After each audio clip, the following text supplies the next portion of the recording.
Convido você a abrir comigo a sua Bíblia, lá no livro de Jeremias, capítulo 9,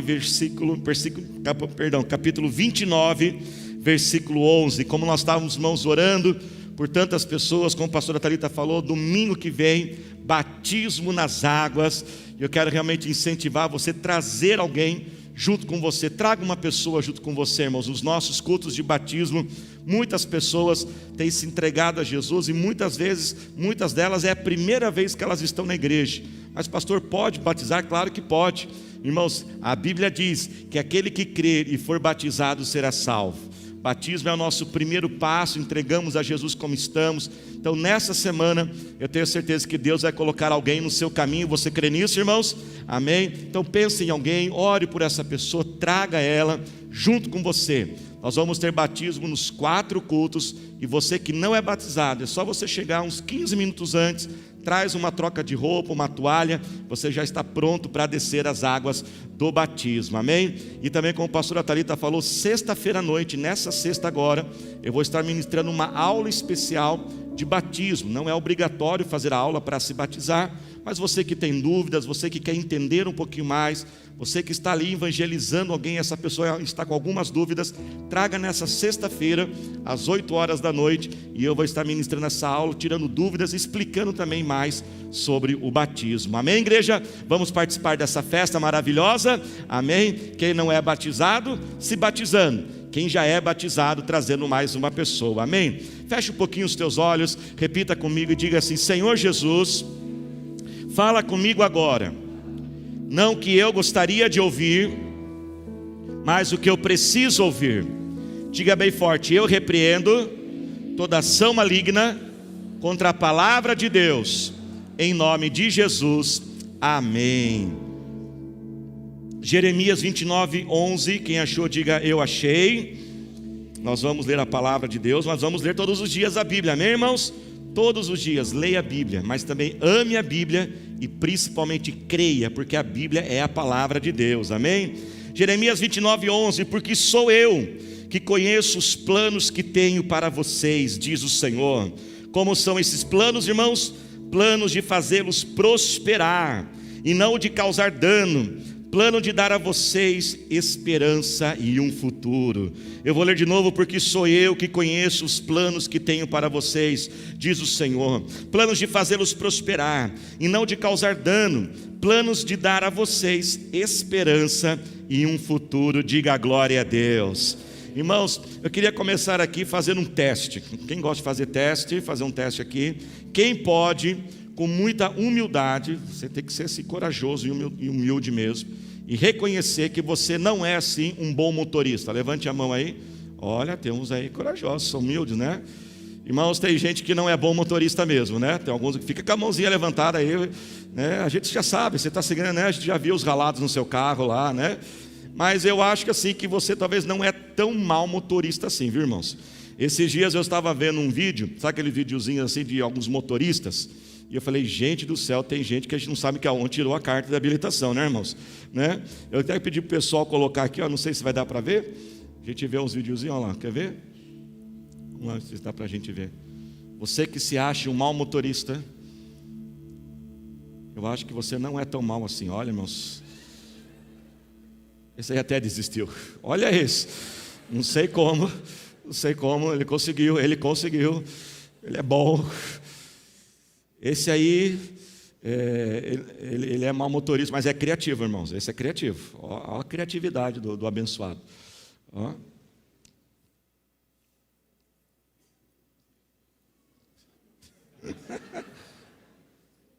Pronto, resolveu lá. Cuidado com as câmeras, irmãos. Né?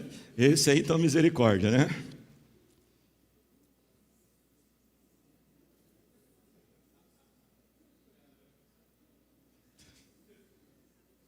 Jesus, que teve misericórdia. Bem, esse aí foi lá para lá, não sei para onde. Bem, então você que se acha um mau motorista, você não é. Agora eu quero ver com os bons. Quem é bom motorista? Irmão, levante a mão. Levanta a mão bem alto. Mas são metidos, hein?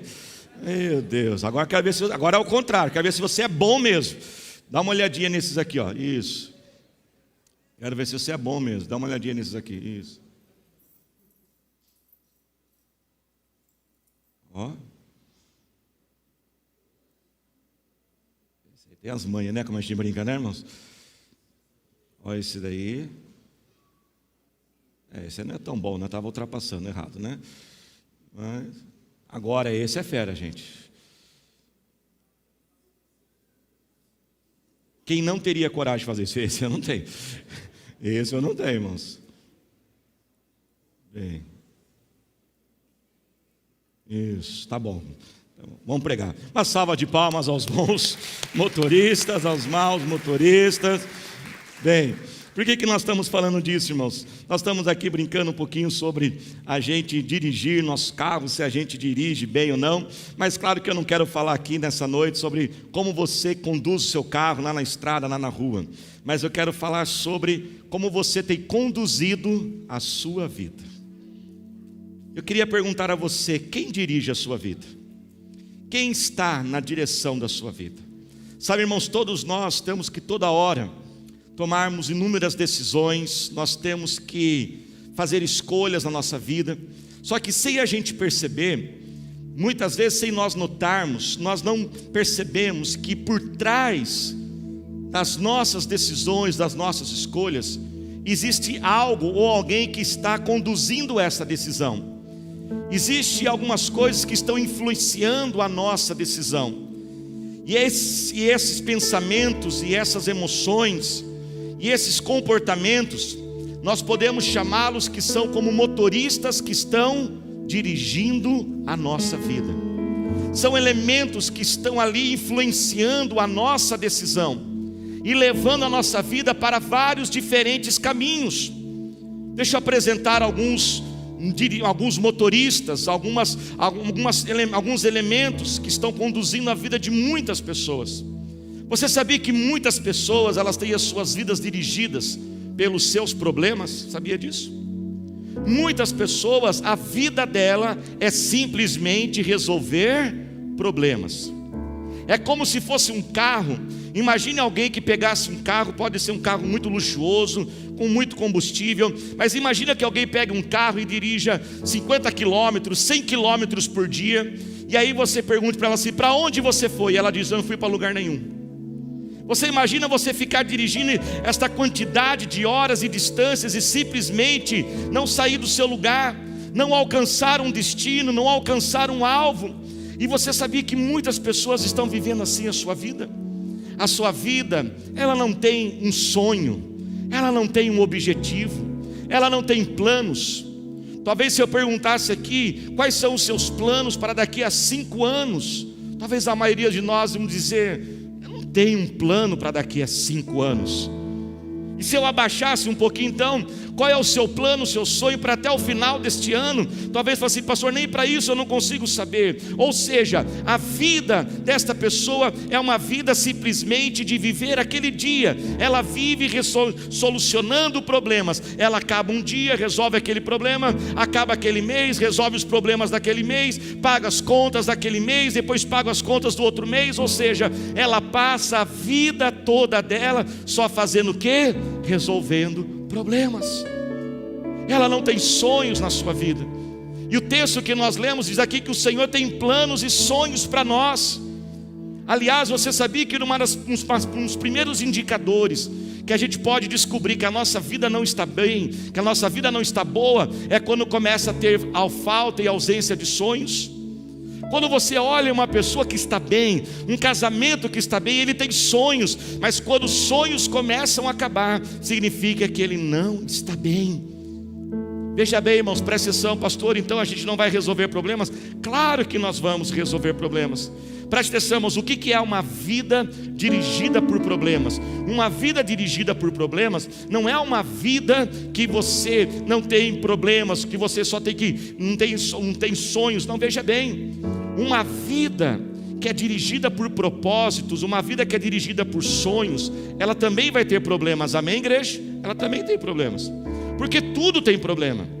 A igreja tem problema, A sua casa tem problema, a família tem problema, a gente tem problema no trabalho, a gente tem problema de saúde, nós temos problemas com vizinhos, nós temos problemas. Presta atenção, quando a gente tem uma vida que é dirigida por propósitos, não é que ela não vai ter problemas, mas sabe qual é a diferença de quando a gente tem uma vida que é dirigida por problemas? Uma vida que é dirigida por problemas é aquela vida que a gente vive, a gente não sai do lugar, e principalmente é aquela vida aonde tudo que você olha, tudo que você vê, você só enxerga problemas. Tem a diferença entre você ter problemas e você ter uma vida problemática. E sabe que ter uma vida problemática é algo da nossa visão. Romanos capítulo 12 diz o seguinte: transforme-se, renove a sua vida pela renovação da sua mente.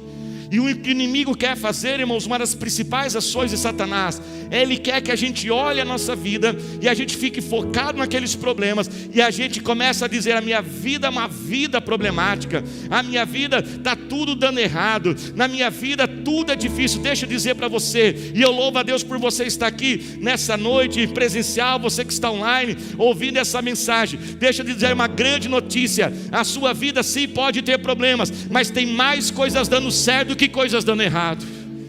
Eu vou repetir: tem mais coisas dando certo do que coisas dando errados. Você é mais abençoado do que você imagina. Deus, Ele está abençoando a sua vida. Sim, nós teremos os problemas na vida para resolver, sempre teremos. Vamos acabar um, começar o outro, mas a nossa vida tem que ter propósito, a nossa vida tem que ter direção. Deus não quer que você venha viver essa vida fazendo, correndo, e quando você olha, você simplesmente não saiu do lugar. Viver uma vida, fazer tanto sem sair do lugar, como você parece que andasse em círculos, e muitos têm sido assim a vida de muitos. Fazem, resolve problemas, mas depois de tanto tempo, quando olha, eles não saíram do lugar. Isso simboliza, é uma indicação que talvez o motorista da sua vida não são os sonhos de Deus, mas o motorista da sua vida são os seus próprios problemas. Um outro motorista que tem feito a nossa vida tão difícil e que tem causado muitos acidentes são os motoristas, é o motorista das emoções. Será que as suas emoções não têm sido um motorista da sua vida? É aquele que conduz e influencia nas suas decisões. Augusto Cury, um grande especialista dos dias atuais, ele diz assim que muitos dão às suas emoções um cartão de crédito sem limites. Eu vou repetir: muitos dão às suas emoções um cartão de crédito sem limites. Faça o que você quiser. Veja bem, presta atenção, olhe para cá. Sabe o que é ter uma vida guiada por emoções? Uma vida guiada por emoções é uma vida como se fosse uma vida da Disney, de Hollywood. É aquela vida aonde você faz assim, quando você ouve aquelas frases como: siga o teu coração. Só que Jeremias, o profeta, já alertava: entre todas as coisas, a coisa mais enganosa que existe na vida é o nosso coração. Viver dirigido por emoções é viver dirigido pelo sentimento do momento. É aquela pessoa que simplesmente tudo que ela faz na sua vida é baseado no que ela está sentindo. Ela tem que sentir para fazer. Se ela não sentir, ela não faz. Se ela não tiver com vontade, ela não faz. Ela só faz o que ela está com vontade. Ela só faz quando ela tiver desejo de fazer. Ela só faz quando ela sente de fazer. E na vida, irmãos, nós temos que entender que não dá para você toda hora fazer na vida só o que você tem vontade. Há muitos momentos que você terá que fazer muitas coisas sem vontade de fazer, mas que é preciso fazer. Você imagina a mãe que chega para a criança e fala assim: meu filho, leva o lixo para fora. E o menino então fala assim para a mãe: mãe, eu não estou sentindo de levar o lixo para fora. A mãe fala assim: eu estou sentindo, dá uma surra em você, menino. Mas tem gente que é assim, a vida dele é tudo que ele está sentindo. Eu não estou sentindo vontade de arrumar casa, então não vou arrumar casa.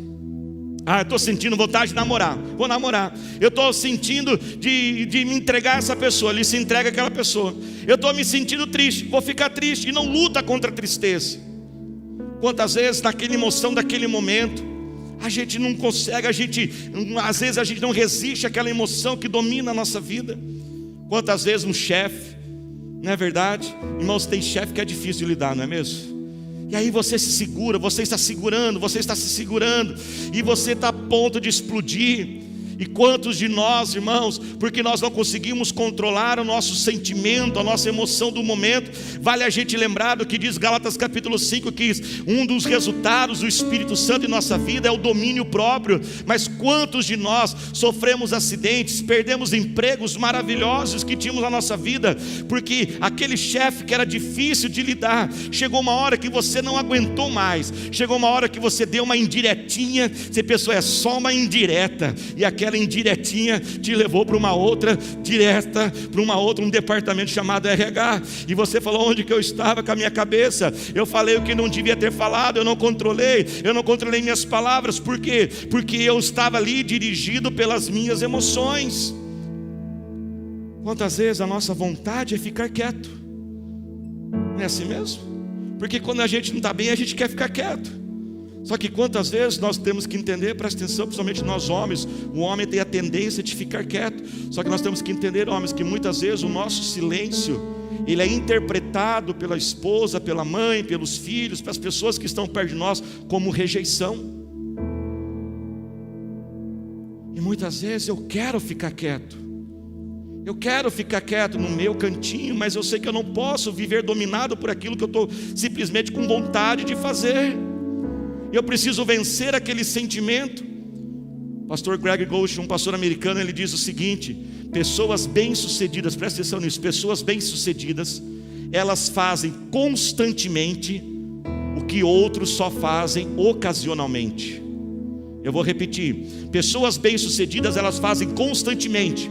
Elas têm certos hábitos, certas atitudes que elas fazem, está com vontade ou sem vontade, mas ela faz, porque precisa ser feito. Não é somente o que eu estou sentindo, o que os outros fazem somente quando estão sentindo. Uma vida dirigida por emoções causará grandes e trágicos acidentes. Quem está entendendo, diga amém. Irmãos, esse próximo motorista, ele tem atrapalhado a vida de tantas pessoas. O próximo motorista que nós queremos compartilhar é o motorista da culpa. Muitos aqui têm as suas vidas conduzidas pela culpa. A culpa é quem dirige a sua vida. Preste atenção, irmãos, o nosso Deus não é Deus de culpa. Quando você estuda a palavra de Deus, tempos atrás eu fui estudar a Bíblia e falei, Deus, o que a Bíblia fala sobre culpa? E sabe o que eu encontrei? Nada. A Bíblia não fala sobre culpa. Porque sabe o que a Bíblia fala? A Bíblia fala sobre arrependimento. O que é arrependimento?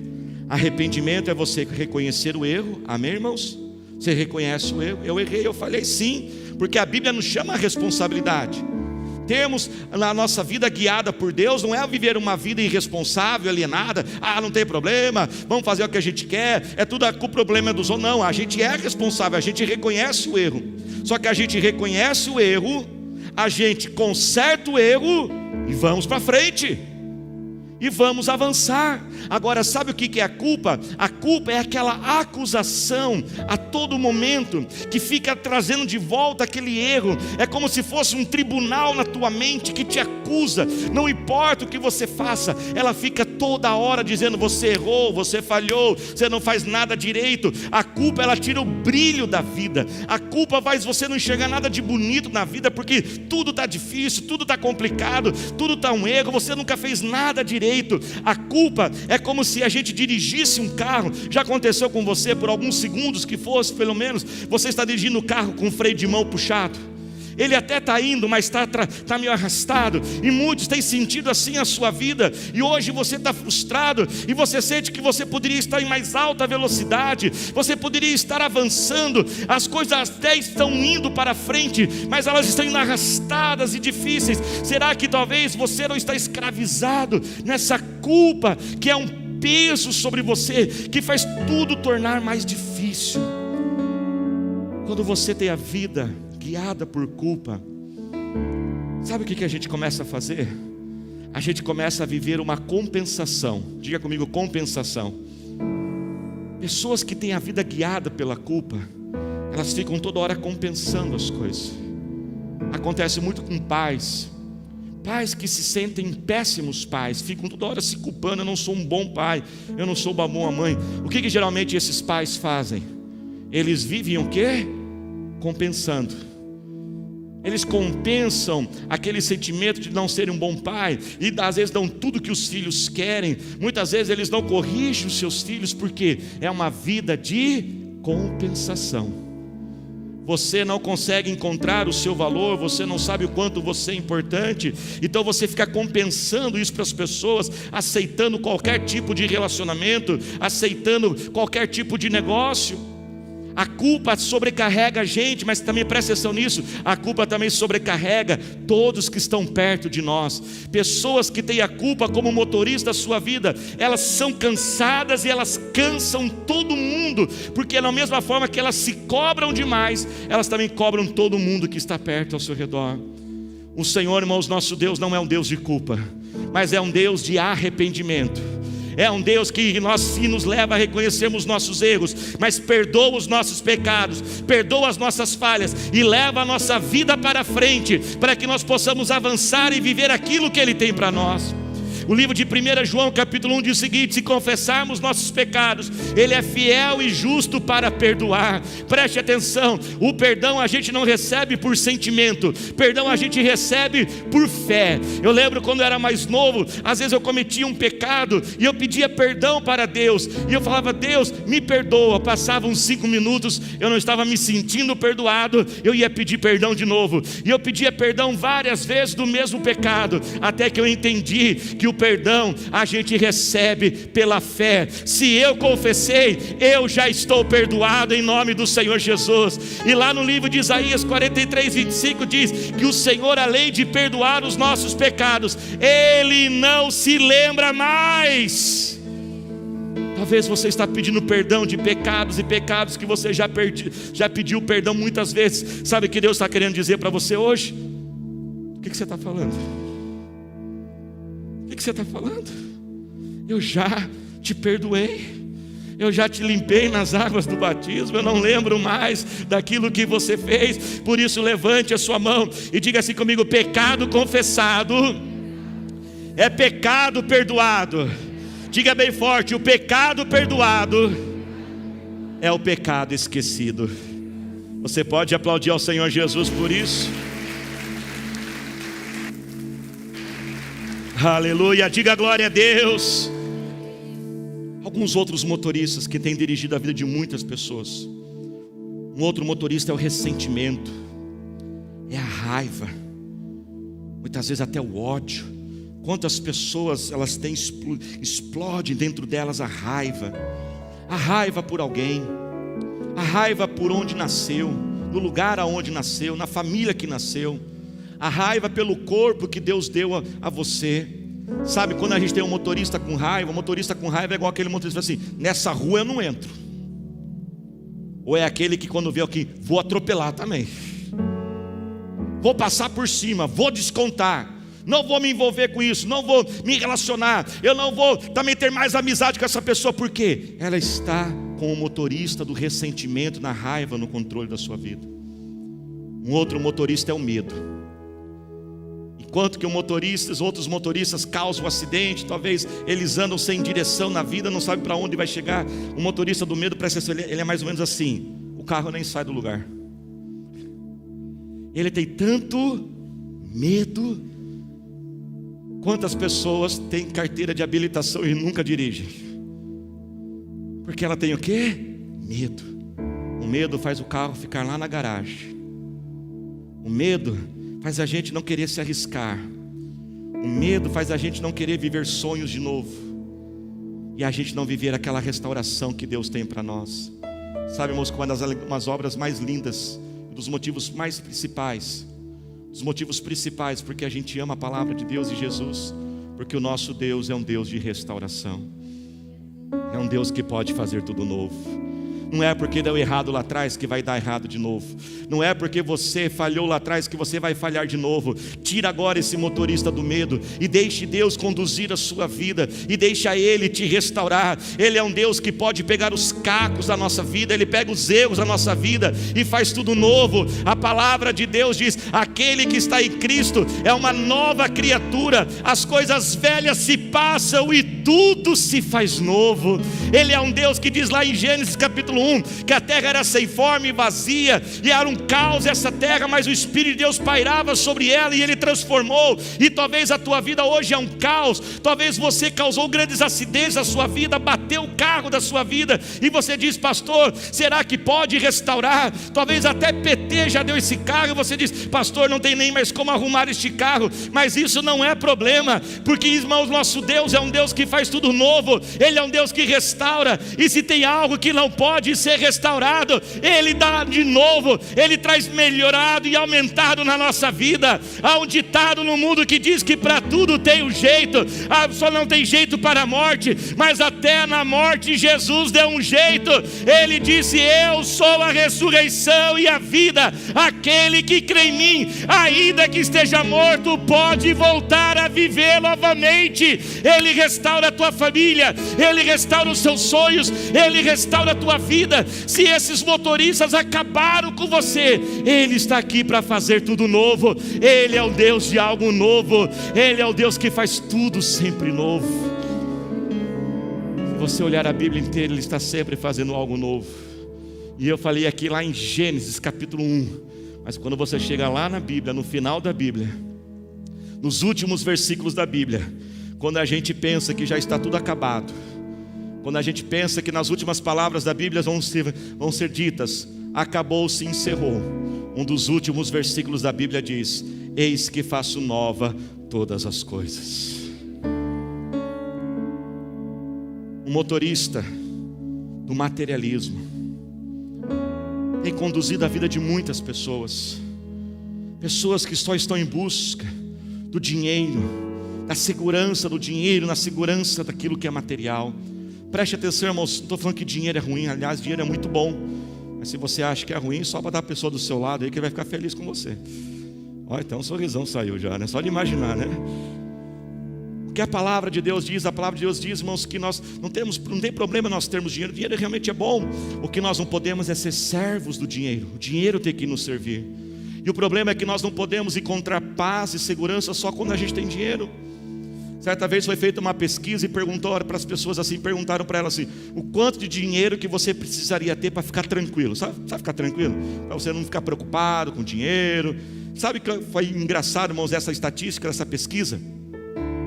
É que foi o seguinte: todo mundo praticamente dobrou a quantidade que tinha para se sentir tranquilo. Aquele que tinha 5 mil reais no banco falou assim: se eu tivesse 10 mil, eu ficaria mais tranquilo. Só que a mesma coisa aconteceu com aquele que tinha 5 milhões. E olha que para você falar: poxa, pastor, 5 milhões eu ficaria muito tranquilo. Não, mas aquele que tinha 5 milhões, ele falou assim: se eu tivesse 10 milhões, aí eu ficaria tranquilo. Esse é o problema, irmãos, sermos dirigidos pelo dinheiro. Nunca haverá o suficiente, nunca haverá a quantidade suficiente que vai te trazer paz. O livro de Eclesiastes diz que quando a gente está escravo do dinheiro, cada dia quanto mais dinheiro a gente tem, mais medo a gente tem de perder aquele dinheiro. Por isso, tire agora o materialismo e essa segurança nas coisas deste mundo e coloque no Senhor seu Deus. Se coloque de pé glorificando a Ele. Um último motorista, irmãos, que tem conduzido a vida de muitas pessoas, eu quero encerrar com esse. É o motorista que às vezes a gente pensa que ele não está lá, mas ele está lá, mais escondidinho que a gente imagina. É o motorista da aprovação. A gente quer ser aprovado por todo mundo. Todo mundo tem que gostar da gente. Nós queremos parecer perfeitos. Queremos ser bons em tudo. Queremos que todo mundo ache a gente o máximo. Só que, irmãos, quantas besteiras a gente faz por causa desse motorista. Quantas besteiras a gente faz. A gente não consegue dizer não. A gente assume todo tipo de compromisso que depois a gente não consegue cumprir, porque a gente quer que as pessoas gostem de nós. Quem está dentro, diga amém. Eu lembro que um tempo atrás, irmãos, eu passei, esse motorista conduziu a minha vida por um determinado tempo. Alguns anos atrás, quando a gente foi começar a construção da nossa igreja, eu falei, eu vou comprar um drone. Eu vou comprar um drone para a gente acompanhar e registrar a construção da igreja. Eu comprei um drone. Eu nem ia operar o drone, claro que a equipe que ia operar, mas aí eu comprei, estava lá em casa, falei, antes de passar para o pessoal usar, deixa eu brincar um pouquinho, né? Porque sabe que homem, irmãos, a única diferença do homem pequeno, do homem mais velho, é só o valor do brinquedo, né? Porque ele é uma eterna criança. É só o valor do brinquedo que muda. E aí eu fui mexer com o drone, irmãos, dentro de casa, na varanda de casa, ansioso que eu estava. E aí, irmãos, o negócio já começou a voar assim, todo atrapalhado, porque ele tem uns sensores assim, né, realmente para proteção. E aí ele estava voando todo atrapalhado assim, irmãos, ele foi bater na parede. Na hora que ele foi bater na parede, ele ia cair lá embaixo. Eu falei, meu Deus, já perdi o drone. E aí naquele desespero, irmãos, naquela ansiedade, eu coloquei a mão para tentar salvar o drone. E naquela hora, a hélice bateu aqui assim no meu dedo. E aí bateu aqui, quase foi aqui no pescoço, foi um livramento de Deus. E aí, irmãos, sangue começou. E aí, aquele susto, aquele negócio, aquele monte de sangue. Primeira reação minha, deixa eu ver se eu estou vivo. Não é essa aquela coisa, se não foi, né? Você viu o seu corpo saindo assim, né? Falei, não, estou vivo, não fui para o céu ainda, estou vivo. Depois, irmãos, que eu vi que eu estava vivo, falei, deixa eu ver o que está acontecendo aqui agora. E aí, irmãos, quando eu vi, meu dedo estava sangrando, que eu vi, estava tudo aberto assim, não está tão aberto assim, né? Um pouquinho aqui na mensagem também, né? Mas estava aberto aqui assim, foi uns 7 pontos, 4, 7 pontos só, né? Mas estava tudo assim aberto, sangrando. E eu falei, meu Deus, sabe, irmãos, qual foi a minha segunda reação depois de descobrir que eu estava vivo? Falei, eu vou esconder isso aqui de todo mundo, porque eu não vou passar essa vergonha de saber que eu me machuquei com um drone. Que coisa mais tonta que eu fiz. Não, meu pastor da igreja, não, ninguém vai ficar sabendo. Aí eu peguei uns panos assim, aí eu entrei em casa. Eu fui entrando assim, passando as crianças. Pai, o que está acontecendo, pai? Não, está tudo bem. Eu estou assim, não, tudo bem, tudo bem. Aí, irmãos, eu falei, eu vou entrar lá no meu quarto, no banheiro lá. E aí eu tirei assim, comecei a olhar. E eu falei, não, nem a pastora Thalita vai ficar sabendo, nem meus filhos, ninguém vai saber que eu me machuquei. Eu vou esconder isso aqui por alguns dias. Já estava tudo elaborando o plano, viu, irmãos? De como que eu ia esconder aquele acidente. Aí, irmãos, quando eu estou ali, de repente entra a pastora Thalita. Quando ela entrou, eu já sabia, meu plano caiu por... Já foi. Fiquei, na hora que ela ficar sabendo, eu tenho certeza que não vai ficar, né? E ali, na hora que eu mostrei para ela, ela falou assim, você tem que ir para o médico. Eu falei, não vai de jeito nenhum. Falou, nós vamos ligar para a sua irmã. Então, minha irmã que é enfermeira. Você nem na minha irmã, ninguém sai dessa casa, ninguém fica sabendo. Só que vai ficar aqui em casa.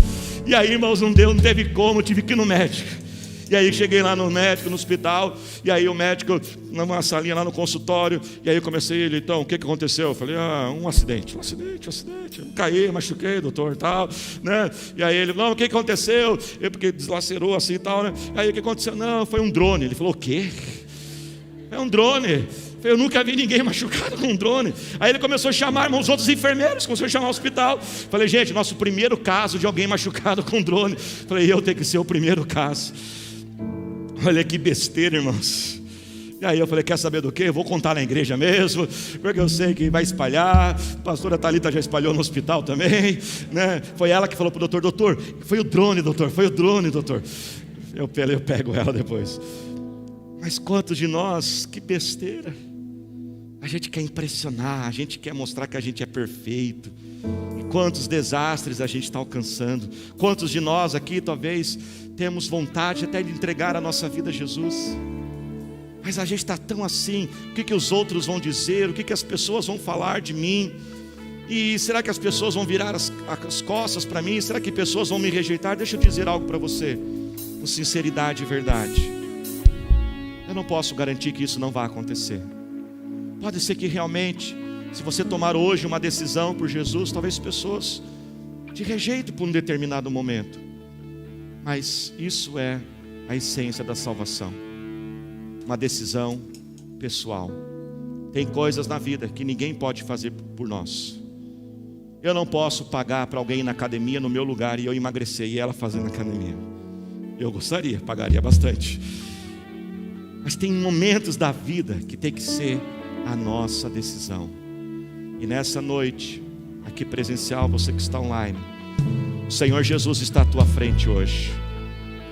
E Ele pergunta: o que adiantou até hoje? Até onde você chegou, sendo você o motorista da sua vida? E Ele diz: passa o controle para mim. Deixa eu ser o motorista da sua vida. E Jesus, Ele te convida hoje a você, porque você é o dono da sua vida. Ele só vai dirigir a sua vida se você permitir. E eu incentivo você nessa noite. O Espírito Santo fala conosco dizendo: realmente deixa Ele ser o motorista da sua vida. Diga comigo assim: Jesus é o motorista perfeito. Irmão, sabe por que Ele é o motorista perfeito? Porque Ele sabe a velocidade correta de conduzir a sua vida. Ele tem o equilíbrio, Ele conhece você, Ele sabe o seu limite.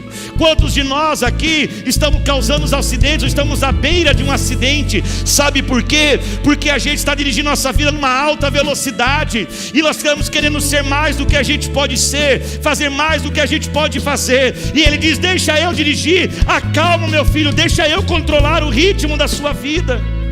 Mas enquanto que talvez alguns aqui estão em alta velocidade, prestes a causar um acidente, outros talvez estão com o seu carro parado, e Ele também conhece você, e Ele fala: não, você não pode ficar parado aí não, olha quem você é. Sabe de uma coisa? Presta atenção nessa verdade: você é mais capaz do que você imagina, você é mais inteligente do que você imagina, existe um potencial dentro de você. E Ele está falando: não, um carro como esse não pode ficar na garagem aí, deixa eu conduzir a sua vida, deixa eu acelerar na velocidade correta. Tem sonhos, tem planos para você viver.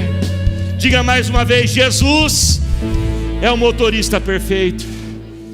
Ele sabe todo o caminho, Ele sabe o trajeto, Ele sabe conduzir a sua vida.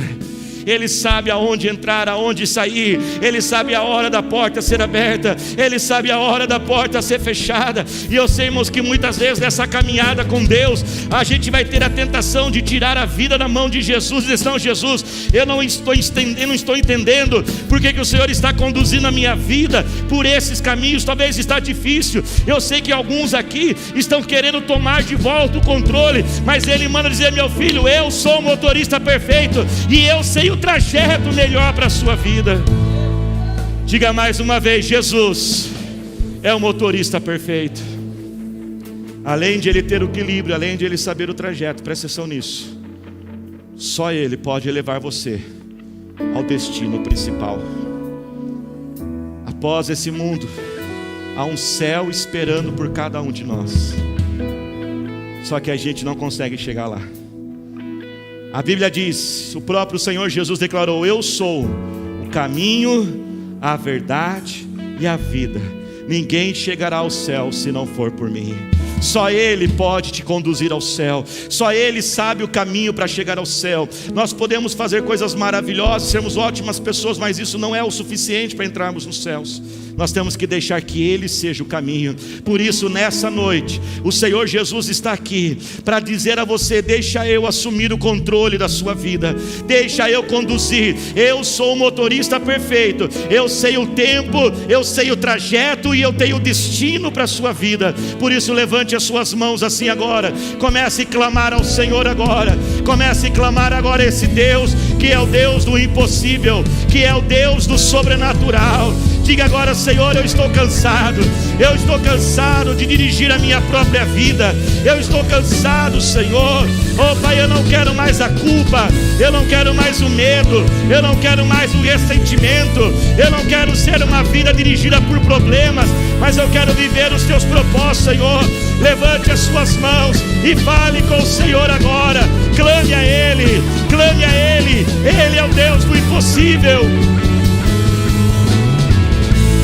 Creio que Tu és a cura, creio que és tudo para mim. Ele é tudo, Ele é tudo.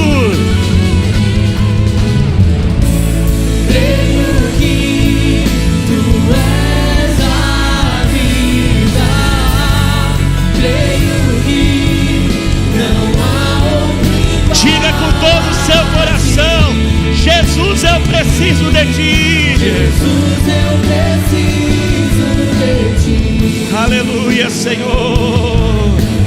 Nada é impossível. Nada é impossível. Você crê nisso? Ele é o Deus do impossível. Impossível para ti. Tens o meu mundo. Declare mais uma vez: nada é impossível. Nada é impossível para ti. Nada é impossível. Nada é Coloque a sua vida nas mãos dele.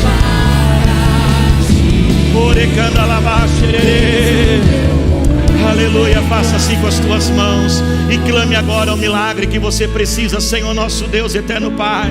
Eu quero orar, Senhor, por aqueles, ó Senhor, que talvez sofreram tantos acidentes na sua vida, sem estarem dirigidos por Ti, Senhor, causaram acidentes, outros que estão perdidos, sem direção. Eu quero orar por aqueles que se sentem paralisados, travados em seu lugar. Oh Espírito Santo de Deus, cura essa vida agora.